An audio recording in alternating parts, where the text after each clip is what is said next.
Massive fireball rocking that apartment building, and this evening search teams remain on the scene.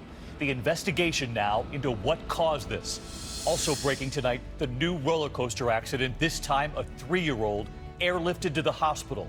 Now 3 accidents at parks in just the last week. The moment of misfire. The wife and retired librarian shot and killed in a safety exercise. And new tonight here, the moments before it happened. The officer raising a gun, not realizing it was loaded. Tonight, authorities want your help after 2 cases of road rage. The woman waving her gun, and the other case, a driver firing at a car with a child inside. And from Rio, the final showdown. What Michael Phelps and Ryan Lochte said about each other before their face-off tonight. And of course, the other breaking headline from Rio tonight, she's made America very proud. This is ABC World News Tonight with David Muir. Good evening, and we begin tonight with the urgent search for the missing at this hour after a deadly explosion at an apartment complex in Maryland. The explosion in the middle of the night, and you can see family members climbing out of windows, one man holding his phone light there to get the rescuers' attention. Here's what we know tonight. At least 2 people were killed in the inferno, dozens hurt, including several firefighters. The blast rocking the entire neighborhood. ABC's Gloria Riviera is on the scene tonight amid growing questions over whether this was a gas explosion. Tonight, the smoldering devastation from above, all that's left of this Maryland apartment complex. It appears there was some sort of explosion as the debris covered the entire road. That explosion striking just before midnight, when residents were blasted out of bed. The boom felt a mile away. What I saw was like a lot of buildings on fire. I got so scared. There were like people jumping out the window, like screaming for help, and kids screaming because there are a lot of kids scared. Parents dropping their children into waiting arms. Neighbors saving neighbors until firefighters could reach those trapped and pull them to safety. 34 people hospitalized. By morning, the search for the missing. Crews locating 2 bodies in the ruins. Rizabel Morales can't find her 9-year-old son. It's horrific, and then you add on the known injuries and what we already know is of 2 fatalities. It just takes it from devastating to unthinkable. The cause of the blast now under investigation, but officials say residents here called 911 weeks ago to report the smell of gas. You said 2 weeks ago people called the fire department because of the smell of smelling bad gas. Gas. Yes. That scent can sometimes signal danger, as it did before this deadly gas blast at a home in New Jersey. And 2 people were killed last year at this New York apartment after work on an illegal gas line. And Gloria Riviera is with us live from Maryland tonight. And Gloria, we saw you reporting there that residents, neighbors had called concerned about the smell of gas before. Do we know if authorities answered those calls? That's right, David. The fire department tells us they did respond to those 911 calls. They went door to door, and they say at that particular time they did not find anything hazardous. Crews will be working into the night here, still searching for those missing. David? Gloria Riviera on the scene all day for us. Gloria, thank you. We are also following another developing story tonight, another major accident at an amusement park, the 3rd in just a week now. Tonight, a 3-year-old boy airlifted to the hospital after a roller coaster accident, and you can see the ambulances right there on the scene near Pittsburgh. Authorities say the 3-year-old was riding a roller coaster with his older brother. The ride has been shut down tonight, and here's ABC's Lindsay Davis. This afternoon, that 3-year-old was airlifted to a hospital after riding a wooden roller coaster at the Idlewild and Soak Zone Park just outside of Pittsburgh. The boy was conscious while being treated on site. He was talking, he was alert with his family. Officials aren't yet saying exactly how he was hurt on the ride called Rolo Coaster, built in 1938. The rules say guests under 4 feet tall must be accompanied by an adult, in this case, his older brother. This latest accident comes on the heels of 2 others just this week. 10-year-old Caleb Schwab was killed Sunday at the Schlitterbahn Water Park in Kansas City on the tallest water slide in the world. It was a very loud, just a boom, boom. I knew immediately that somebody had fallen off the raft. And on Monday, 3 girls suffered serious injuries after falling from a Ferris wheel in Tennessee. They just screamed a little bit, and then they just hit the ground and just laying there. Authorities in Pennsylvania are now investigating just what went wrong. It is still unclear how long the park will remain closed. David? Lindsay Davis, our thanks to you. Now to major developments in the race for president tonight. Donald Trump at his new attack against President Obama, saying that President Obama is the founder of ISIS. Trump in Florida today, standing by his word, saying Hillary Clinton is the co-founder. And you will hear what he said when asked by a conservative radio host if that's what he really meant. Also tonight, what we're now learning about the man who climbed Trump Tower and was then pulled into those windows on the 21st floor. ABC's David Wright is on the campaign trail. Tonight in Florida, I call President Obama and Hillary Clinton the founders of ISIS. They're the founders. Donald Trump is hammering away at that new line of attack. ISIS is honoring President Obama. He is the founder of ISIS. He's the founder of ISIS. I would say the co-founder would be crooked Hillary Clinton. Conservative radio host Hugh Hewitt pressed him on that. I know what you meant. You meant that he created the vacuum. He lost the peace. No, I meant he's the founder of ISIS. But he's not sympathetic to them. He hates them. He's trying to kill them. He was the founder. Trump also mocked the Clinton campaign for allowing the father of the Orlando shooter to sit behind her at one of her rallies. When you get those seats, you sort of know the campaign.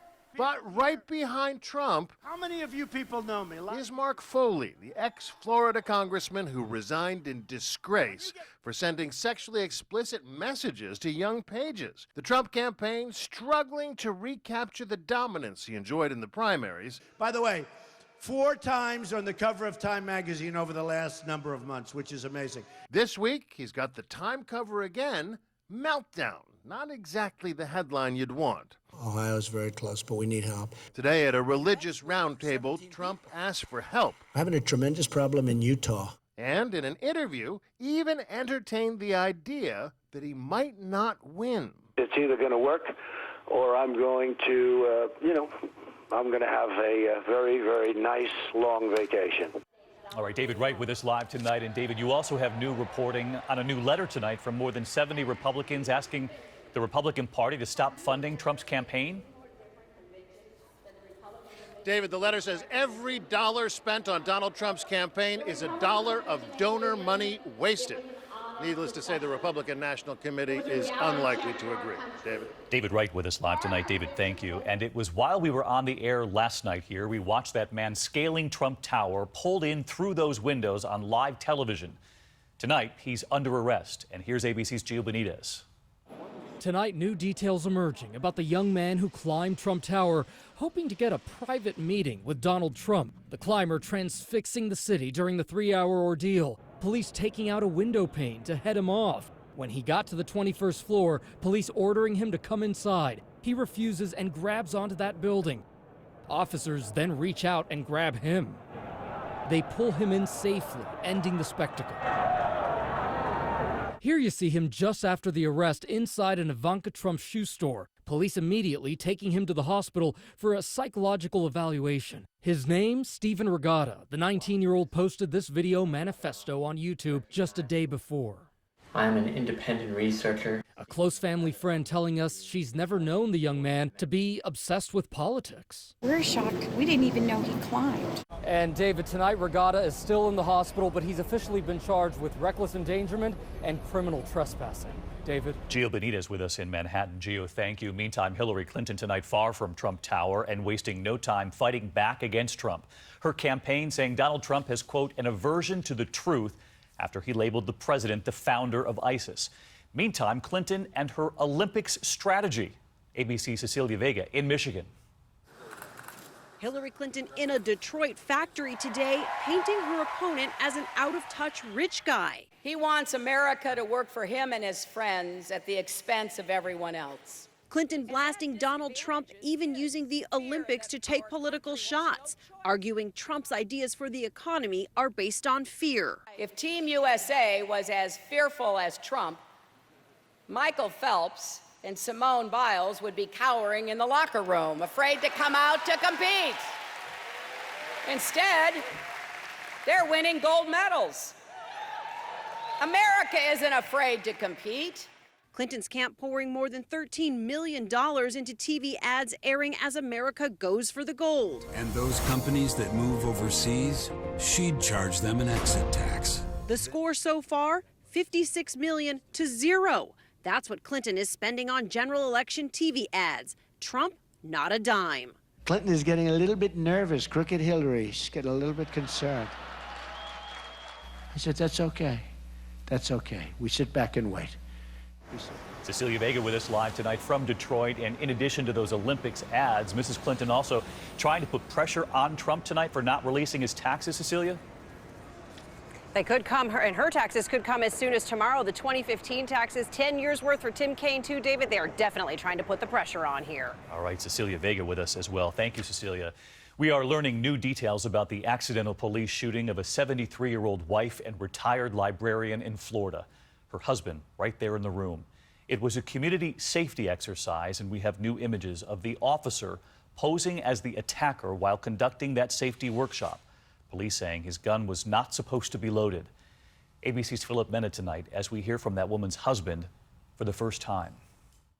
This photo shows the moment Officer Lee Cole, playing an attacker in that fateful training exercise, raises his revolver and takes aim before firing the shots that would kill 73-year-old Mary Knowlton. She had a fake gun. His gun was supposed to have blanks. Charlotte's Sun photojournalist Sue Paquin took the photos. Knowlton's husband just feet away. Went and tried to save her life, and I was just in shock. I just didn't know what to do. Officer Cole, who is now on administrative leave, has a controversial past. His use of a canine on a cyclist is the subject of a pending civil lawsuit. And 3 years ago, he was stripped of his gun and badge at another Florida police department amid excessive force allegations. He resigned, but was later cleared. Tonight, Punta Gorda's police chief still unable to explain why Cole's gun had real bullets in it. I accept full responsibility for the actions of my department. The Florida Department of Law Enforcement is looking into the shooting, but it could take up to 4 weeks before their investigation is complete. David? Philip Mena with us tonight. Philip, thank you. There are storms moving through the east right now, including right over Central Park moments ago, not far from our studio, amid flood watches across the south over the next 48 hours from the Gulf Coast all the way to Minnesota. Heavy rains and flooding. The roads there and homes in Pass Christian, Mississippi, dealing with a lot of water tonight. In the meantime, the heat across the east, and let's get right to Rob Marciano, who was just standing in that storm moments ago. Rob, it's passed?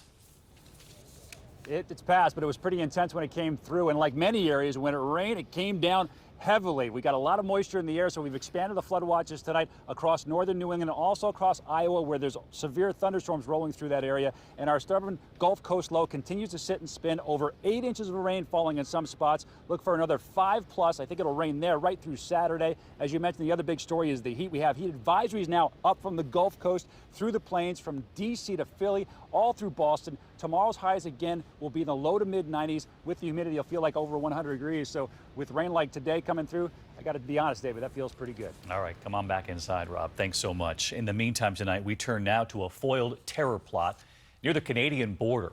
Police in Ontario killing an alleged ISIS sympathizer, and it was the FBI, it turns out, that warned Canadian authorities he was about to carry out a suicide bomb attack. The suspect was killed in a confrontation with officers in front of his home, police opening fire as he detonated an explosive inside this taxi right here. Authorities believe he was planning to launch an attack within 72 hours.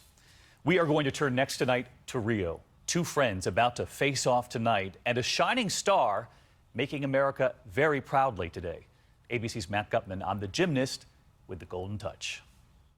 Tonight, it's the triumph seen around the world. Simone Biles and Aly Raisman vaulting over the competition, taking gold and silver in the women's all-around. Biles beaming, hugging Raisman as they see their scores. Aly Raisman bursting into tears after finishing nearly a flawless floor routine. Before the games, Biles talked about what it's like standing up on that podium. Oh gosh, that's a very emotional time. You just kind of feel everything, like all your hard work put into that one moment. And across the Olympic Park, another jaw-dropping moment. Katie Ledecky notching a world record in a qualifying heat of the 800-meter free. So far ahead, it looked as if she were all alone in the pool. Also poolside were Ryan Lochte and Michael Phelps, the old men of swimming who happen to be the best men of swimming. Rivals for over a decade and now roomies. Swimming side by side in the 200-meter individual medley, their strokes in lockstep. He brings the best out of me. We're racers, so it's meets like these that I love the most, where him and I get to go in and kind of duke it out. The two most decorated swimmers in Olympic history, finishing 1 and 2 ahead of tonight's final.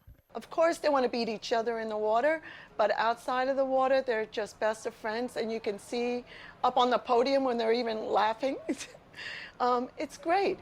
Phelps is 31, Ryan Lochte is 32, which apparently is considered ancient in the world of Olympic swimming. Now, Phelps has said he'll retire at the end of these Olympics, but today in a press conference, Lochte, who's been in that 12-year rivalry with him, said, "I honestly don't think that this is his last Olympics." David. Matt Gutman with the lucky assignment this year. Matt, let us know how it goes. And there is still much more ahead on World News Tonight this Thursday. Authorities want your help right now after 2 frightening